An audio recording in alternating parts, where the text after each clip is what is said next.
Kavya call చేద్దామా వద్దా? బావా ఈ ఆఫ్ సార్ ఎట్లుంది, బాగుందా? బానే ఉన్నది. ఏం స్పెషల్ ఇయ్యాలా? ఎందుకు కట్టుకున్నావు? స్పెషల్ అంటే బావా నీతో కొంచెం మాట్లాడాలి. నువ్వు ఫ్రీ ఉన్నావు అంటే పైకి వెళ్ళి మాట్లాడు. అవునానే, సరే ఒక్క 10 నిమిషాలు అర్జెంట్గా ఒక కాల్ మాట్లాడింది, నేను పైకి వెళ్ళి మాట్లాడేసి వస్తావు. సరే బావా.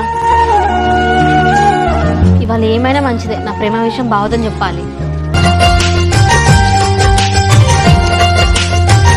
కార్తీక్ కాల్ చేస్తాను కదా.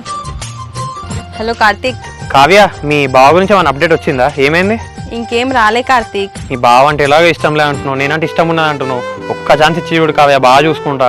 అబ్బా కార్తీక్, నాకు అర్థమవుతుంది నేను నీతో ఉంటే హ్యాపీగా ఉంటాను, నువ్వు నన్ను బాగా చూసుకుంటావని. కానీ మా ఇంట్లో వాళ్ళ గురించి కూడా ఆలోచించాలి కదా. ఇంట్లో వాళ్ళ గురించి మనం తర్వాత ఆలోచిద్దాం కావ్య. ఫస్ట్ మన ఇద్దరికి ఒక మంచి అండర్స్టాండింగ్ ఉండాలి కదా. అబ్బా కార్తీక్, అస్సలు వర్కౌట్ కాదు. మా అన్నకి తెలిసింది అనుకో, నా పరువు అంతా పోతుంది మా అన్న ముందు. అట్లా కాదు కావ్య, మనం సొసైటీలో ఎంతమందిని చూస్తలేం? సొసైటీలో ఎంతమంది లవ్ మ్యారేజ్ చేసుకుని ఉండట్లేదు? మన ఫ్రెండ్స్ లో కూడా ఎంతో మంది లవ్ చేసుకొని మ్యారేజ్ చేసుకొని హ్యాపీగా లేరు. ఇప్పుడు లవ్ చేస్తున్నా అంటే ఇంట్లో వాళ్ళని మోసం చేసినట్ట? నువ్వు అన్నది కూడా నిజమే కార్తీక్, కాకపోతే మా అన్న నన్ను అర్థం చేసుకుంటాడా? మన మ్యారేజ్ చేస్తాడు అసలు? నువ్వే అంటావు నేను మంచోన్ని అన్ని రకాలుగా బాగుంటా అని చెప్పేసి. జాబ్ చేసుకొని మీ ఇంట్లో మా ఇంట్లో మాట్లాడితే అయిపోతుంది కదా.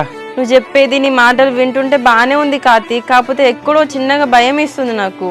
నువ్వు ఫస్ట్ అట్లాంటి భయాలు అన్ని పెట్టుకోవడం మానే, ఒక స్టెప్ అయితే వేసి చూద్దాం. అన్ని బాగున్నాయి అనుకో, మన ఇద్దరమే కదా బాగుండేది. సరే కార్తీక్, ఇక నీ ఇష్టం. సరే నా ఇష్టం అంటున్నావు అంటే నా లవ్ యాక్సెప్ట్ చేస్తున్నావా కావ్య? సరే అన్నానంటే నువ్వే అర్థం చేసుకో పిల్లగా.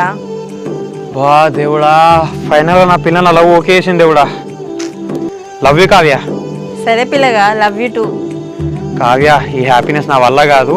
ఎట్టి పర్సెంట్ ఇప్పటికిప్పుడు నీతో షేర్ చేసుకోవాల్సిందే. ఒక్కసారి మనం కలిసే ప్లేస్కి రావా? ఓకే కార్తీక్, వస్తున్నా. ఓకే కావ్య.